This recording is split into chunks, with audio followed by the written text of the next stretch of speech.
Peter Tilton. In the military, I was commissioned a second lieutenant upon graduating from college.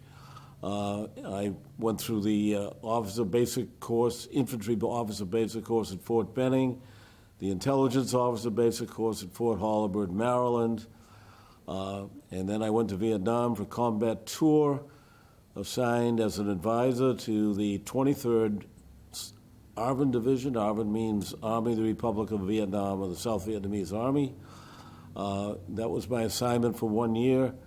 I had a battalion in that unit for the entire time. And then I came back and became an instructor at the intelligence school until I left active duty, and I spent the rest of the time in the Army Reserve 76th Division right here in Maine for the next 22 years and retired as a lieutenant colonel. My family came here just before my freshman year in high school, and so I went to Falmouth High School. I served from 1969 until my discharge from the reserves in 1994. I chose to go to Norwich University in Vermont, which was a military college, and it was all male, and we all had to take Army Reserve Officer Training Corps training, and that was required. And this was right during the height of the Vietnam War, and that's how it happened. My father and my brother served in the U.S. Coast Guard. My father in World War II, he was a D-Day veteran, and my uncle served in World War II in England, and my brother was a Coast Guard ensign and Lieutenant JG on a Coast Guard cutter right here in Portland. The way the Vietnam War was going, you were going to get into the military one way or another, and I decided the best way to do it would be to continue and go on and get a commission as an officer, and then it went on from there. It wasn't really basic training. With ROTC, you had to go through summer training, and then when you got your commission, you had to go to officer basic courses, and I went to 2 of them, as I said, in intelligence and infantry.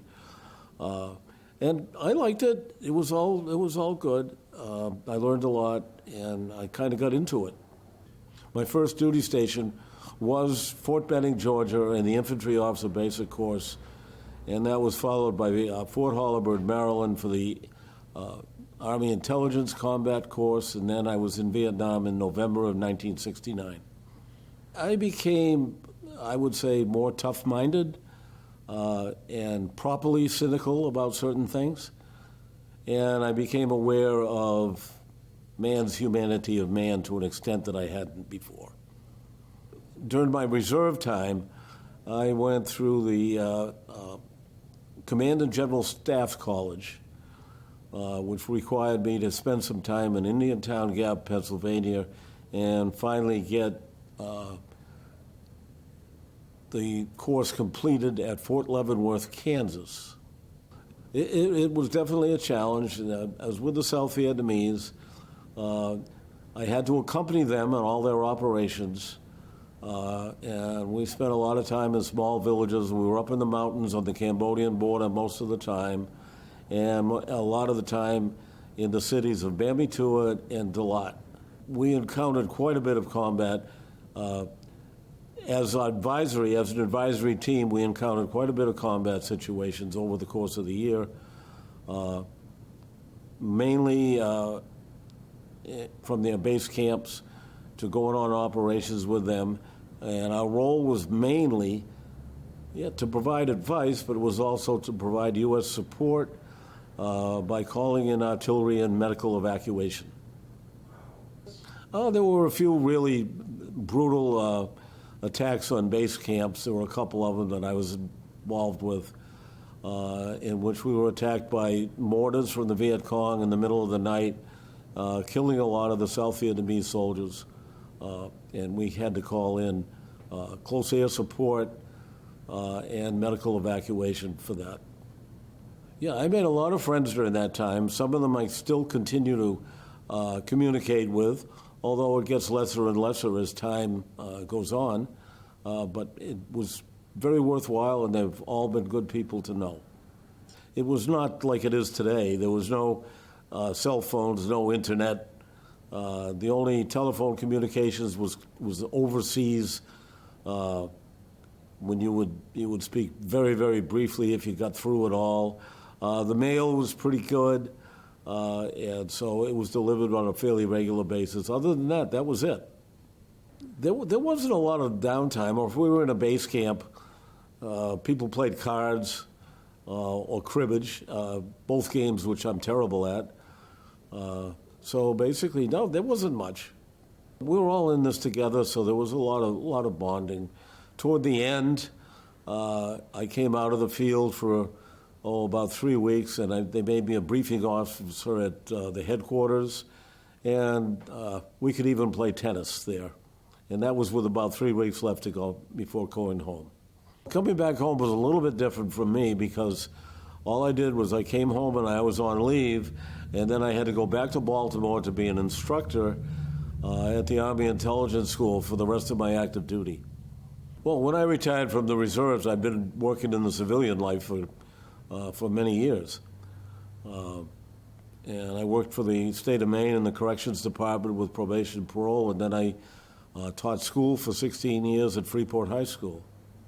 Came back here, lived in Biddeford for a while, and then moved to Freeport.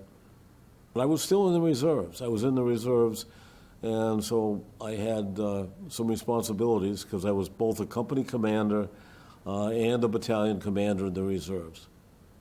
The Army put me through instructor training, and that greatly helped me in preparing to teach at a high school. I took the GI Bill and I got a master's degree in education.